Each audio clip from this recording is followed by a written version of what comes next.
Hi folks, Job Lot Comics here. We're looking at an old silver going into Bronze Age issue of Spider-Man.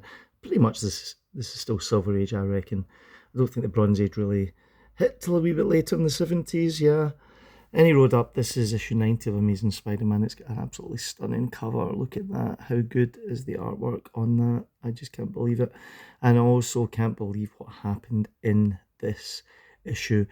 Strangely enough, though, it isn't really as highly regarded as other similar issues in the Amazing Spider-Man's original run, and it's a shame because it does feature the death of a major character, and it's a major character who never ever came back again, as sometimes happens. I mean, it's really quite rare that it happens, yeah.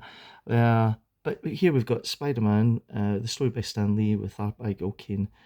John Romita doing the inks, but Gil Kane's artwork is unmistakable on Spider-Man. We can see Dr. Octopus here throwing Spidey off a building, and Death Shall Come is the title. And unlike a lot of modern comics, yeah, death did come in this issue.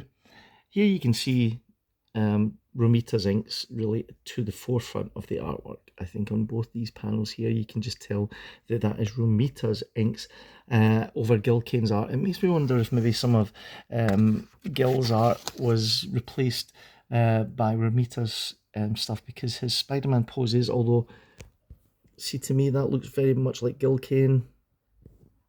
That looks more like Romita. It's hard to tell, isn't it? You don't really know what was going on in the bullpen back in that time, and I know that Stan had a tight control.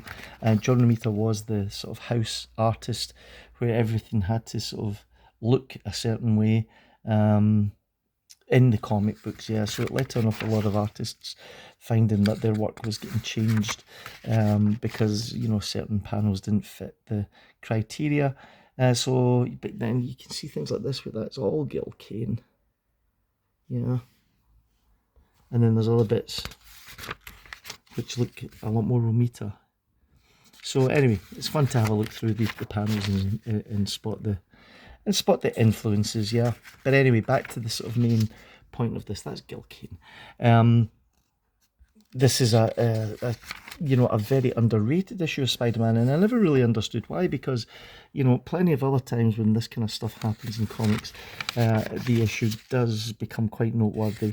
This has got Dr. Octopus in it, and then it's got the death of a main character, yeah. Here we see Captain Stacy, that's Gwen's dad. What happened to the Stacys? Talk about unlucky. And unfortunately, to save a child from the battle with Spidey and Dr. Octopus, Captain Stacy gets crushed to death by the fallen rocks. Fallen rocks from that battle. It's quite a shock. I don't think anybody's seen it coming. And then even more shocking, Captain Stacy reveals on his death throes that he knows Spider-Man is Peter and to look after Gwen. And of course, we all know how that ended up. It's absolutely heartbreaking. So although this issue is, it's a bit of a key, it's nowhere near as important as the death of Gwen Stacy or, other sort of key Spider-Man issues. So if you're looking for a super key for Spider-Man that's maybe just not sort of been as well noticed as other ones, see if you can find an issue of Amazing Spider-Man number 90, Dr. Octopus Battle, Death of Captain Stacy, Gil Kane, John Romita artwork. It's got everything going for it. You pick this up for 20, 30 quid. I think it's a great investment. Anyway, see what you feel about it, and subscribe to the channel, and I'll see you on the next one.